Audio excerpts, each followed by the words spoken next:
All right, everyone, welcome back again for a new and exciting show. Should I call it a show? Yes. So today I want to talk about family dynamics. This is a topic that I'm quite passionate about. Family estrangement, the things that are taboo for us to talk about and we're just supposed to sweep under the carpet for whatever reason. I like for us to talk about them so that we can actually know what they are and help ourselves in our daily lives and be able to improve the quality of the relationships we have with our loved ones and those that are close to us. So today specifically, I want us to talk about the mother-daughter dynamic, which can be quite something. So we'll start by watching our videos and then I'll discuss after the fact.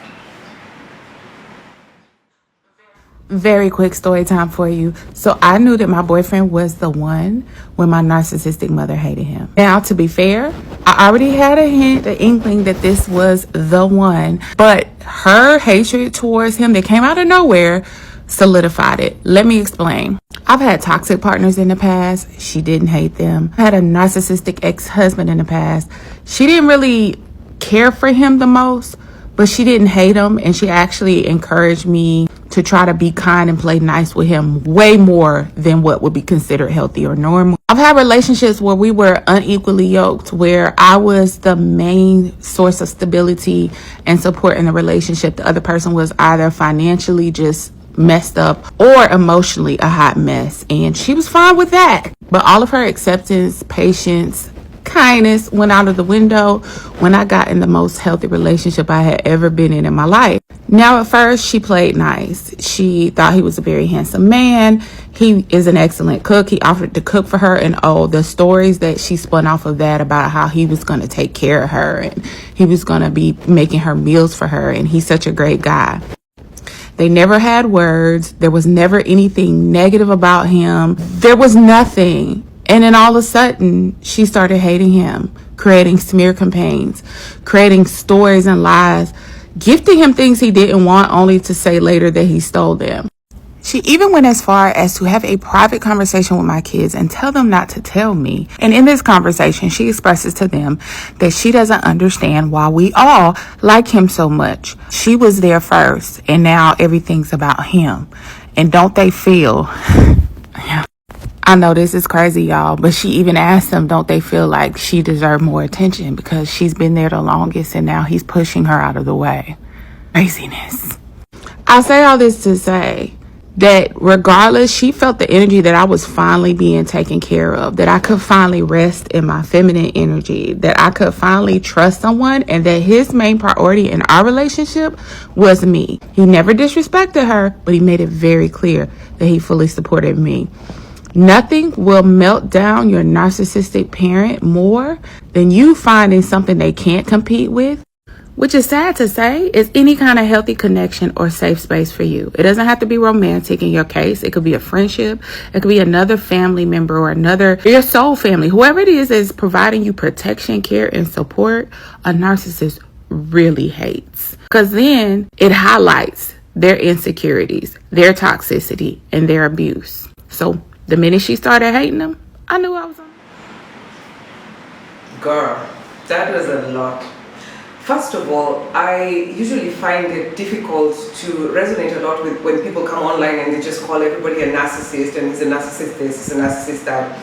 But in some cases, it is indeed that someone is a narcissist. Now this story is rather strange, and I couldn't help but laugh when she said that the mother would gift her boyfriend stuff only to come and later claim that he's stolen that. I just tried to imagine what kind of environment, first of all, that was there. Was it a Christmas party? Is it Easter? And then she brings this up. It actually was laughing out of second-hand embarrassment.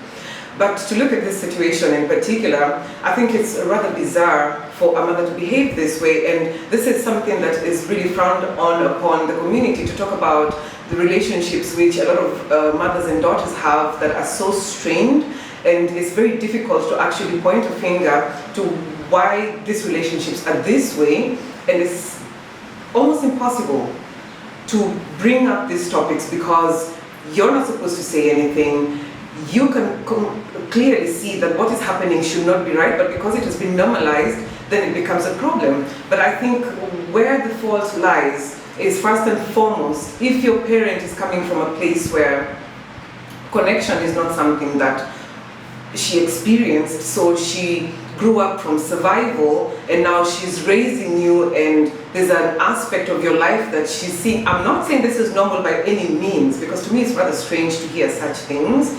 I'm a mother myself. I always want the best for my daughter. I always just think about her in a positive light. So when I hear people giving their experiences about the negativity that they experience, it then forces me to sit down to actually look at what could the issue be, because I really like to analyze things from the root cause. So I'm just speculating here, I'm not diagnosing anyone.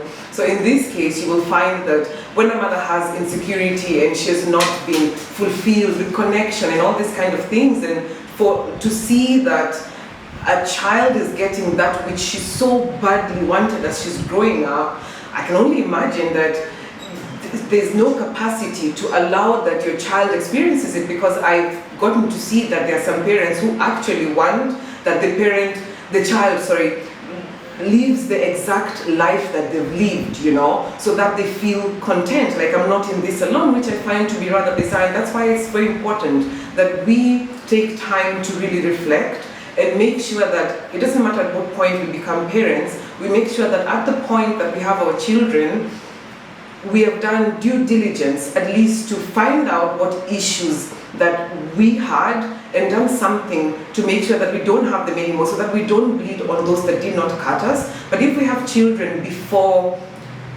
we have done this work, it is important to now begin to do it. It's not easy once you have the child, but you have to do it because you owe the child this. The child doesn't owe you anything. And I know you'd also say, but my mom owes me this and that, but you have some time to be the bigger person and do what is needed of you to also start your family on a new foundation. Leave what was done in the past, because if we use this and say, this is what you're saying about your mother will say the same about her mother, and it goes on, and then there's no resolve, and this is what we are looking for. So it's very important that you decide that, fine, this happened to me, but this is what I can do about it.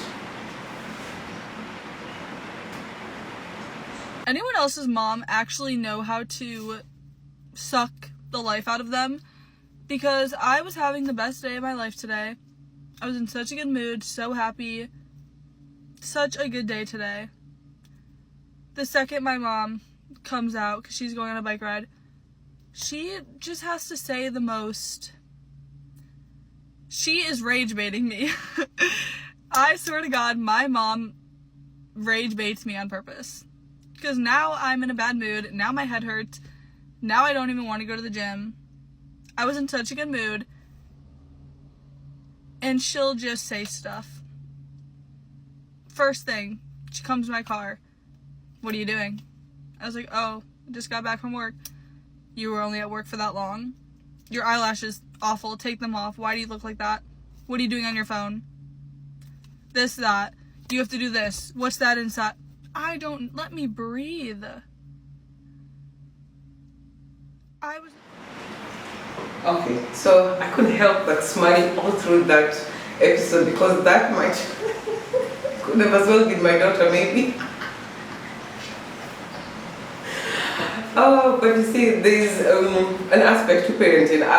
The title that she used to say that my mother is my greatest hater, I mean, is so heavy. But I'm just kidding. I don't really think that my daughter would say that per se. My daughter wouldn't say that I'm her biggest hater, but the complaints that are there, like, what are you doing? Why aren't you at the gym? These are things that I tell my child. So I think there also has to be an understanding between the parents and the child. We're in the era where for the first time, there's voices, and our voices are really so loud, and then they're amplified because everybody now is speaking. So it doesn't mean if your parent is asking you, where are you going? Have you gone to the gym? I mean, these basic questions should not be looked at like your mother being your biggest hater. Now, I'm not discounting what the girl was talking about, because sometimes these things, when they come out like that and someone comes to the point to say, the title actually is what caught my eye, because to use such heavy words, it's not about the gym, it's not about her lashes, it's not about these micro things. There's more that's underneath these complaints that come to the surface. That is why it is so important to not use microaggressions and a lack of communication between a mother and a child, for example, a daughter in this case, that's what we're talking about. It's so important that you don't push these things under the rug and just say, when it was my day, this is what I used to do, and then now you're not even appreciating what I'm doing for you. That invalidates her experience, her own life. She's not living for you, she's not an extension of you. This is what a lot of mothers don't understand. So we have to make sure that we create an environment where you can understand your child's needs, meet them there, and you can also establish healthy boundaries where your child is able to communicate and you have a harmonious, healthy relationship without one person having this kind of feeling like, my child hates me, my child is the worst, or look at me, I'm the best mom, but my child is such a nightmare, and your child is going on the internet and saying, oh, my mom is my greatest hater. If you sat down and actually had conversations, you'll find that the issues don't even begin with you. There are unresolved issues that your mother has, and she doesn't know how to deal with them, she doesn't even know that they exist. So we have to exercise patience in our relationships, especially our families, because as we know, everything begins at home, and if we don't exercise that, once you go into the world, there is absolutely no way you're going to be able to live in harmony with others if you're not able to do it at home. And then you're going to become a parent tomorrow, and you're just going to mimic that which you have experienced. So it's upon each and every one of us to do the best at every chance we get. I now recognize as covert narcissistic traits. Every major memory from my birth to adulthood is retold through her suffering. Number 2, I have 0 memories of ever being comforted, but I do have a lot of memories of being told to be quiet and being threatened when I was crying. Number 3, growing up, she was obsessed with stories of adult children abandoning their grown parents. I remember her telling me repeatedly of a phenomenon in Korea where children would go on vacation with their elderly parents in Jeju Island and would just leave them there. And I realized what she was doing at the time was priming me, i.e., don't do this to me. Number 4, I can't recall a single sincere apology and ownership of the hurt that she caused. My sister inherited this pattern too, and it's what led to us going no contact. Some of us had to go no contact or low contact because there's nothing left to hold on to, except for our peace. This particular incident touches a lot of issues that are happening in our modern day. I wouldn't necessarily say only in our modern day, it's just that they're being highlighted more now, and this is going no contact and low contact with family members that we feel like we cannot necessarily resonate with. And the thing is, once you're in the presence of these people, you realize that they're draining you, they're literally draining the life out of you. And when you sit and really scrutinize what is really happening, a lot of us are deciding to preserve their peace. Now, in Korean culture, which she speaks about, is very different from any other culture. Of course, every other culture is different from the rest, but very particularly Asian culture, they have this, they stay together usually as families. This is what I've seen, correct me if I'm wrong, and there's always what is expected of you at every given time, and I think in this day and age, this cannot work, really, because we have to identify and understand that everybody is an individual and we all have our own autonomy, we have our agency. So to demand that I've taken care of you, so you must then therefore take care of me, and you shouldn't take me to an adult's home or for adult care or all these kind of things, and instill fear in your child and not allow them to really fully express who they are because of this guilt that you're already planting in them. Yet this is a child who has not experienced proper nurturing, emotional presence. We have to do better collectively as a society, because the work we're doing with our children now then determines the next coming generations and next coming generations, and this also is what makes everything at large come together. If we're talking about building communities at large, sharing spaces with other people, our value systems. We have to get to a point where we uphold humanity, other than things that don't serve us anymore. Like lost traditions and some culture that doesn't serve us anymore. And I don't think we are at the point where we are really able to grasp this. But the more we talk about it, the more it becomes clear to people, and then we are able to abandon beliefs and systems that don't work for us today. So thank you so much for joining me and watching with me today. I'm going to see you on the next one. Thank you for keeping it.